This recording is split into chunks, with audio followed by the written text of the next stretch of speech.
Halo, perkenalkan saya Melenia Arlia Kumontoy dengan NIM 187040663 dari Program Studi Ilmu Kesehatan Masyarakat Universitas Negeri Manado. Kali ini akan membahas mengenai topik-topik dalam penulisan ilmiah. Langsung saja kita bahas yang pertama ada definisi manuskrip. Menurut KBBI, manuskrip adalah naskah tulisan tangan yang menjadi kajian filologi atau naskah dengan tulisan tangan maupun ketikan. Manuskrip biasanya dijadikan objek penelitian oleh seseorang yang mengambil konsentrasi filologi, di mana filologi ini adalah ilmu yang mempelajari naskah-naskah kuno.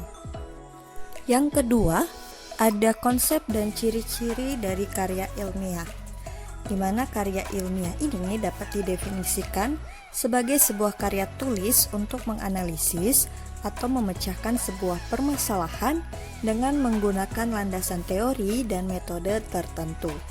Karya ilmiah harus berisikan fakta, data, serta solusi yang ditawarkan untuk memecahkan permasalahan yang dihadapi. Secara garis besar, terdapat 3 bagian dalam struktur karya ilmiah, yaitu pendahuluan, isi dan pembahasan, serta kesimpulan. Terdapat 8 ciri-ciri yang dimiliki oleh karya ilmiah. Di antaranya adalah reproduktif, tidak ambigu, tidak emotif, menggunakan bahasa baku, bersifat dekoratif, menggunakan kaidah keilmuan, memiliki kohesi atau keterhubungan atau keterkaitan, menggunakan kalimat efektif, serta bersifat objektif. Lalu yang ketiga ada sistematika penulisan ilmiah, di mana sistematika penulisan ini terdiri dari judul, abstrak, bagian pendahuluan, kerangka teori, kerangka konsep, metodologi penelitian, pembahasan hasil penelitian, kesimpulan dan saran, serta daftar pustaka.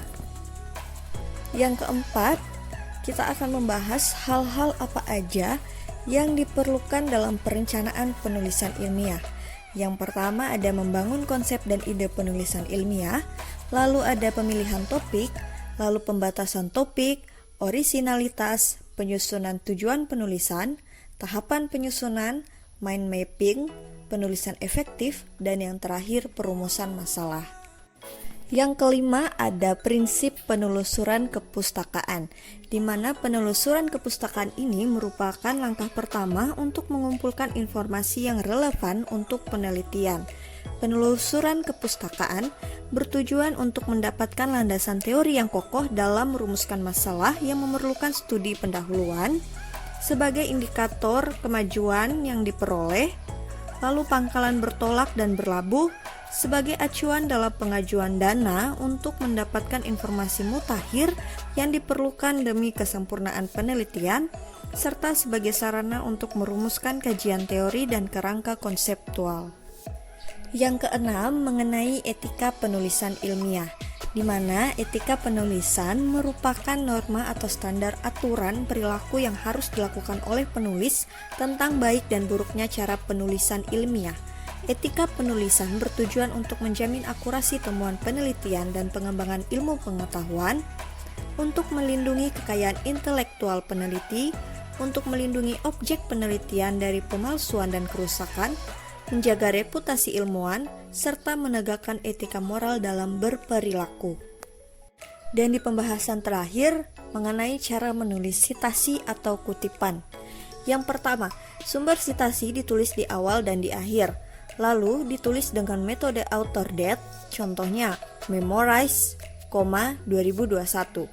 Jika penulis lebih dari 2 orang, ditulis seperti memorize, et al, 2021.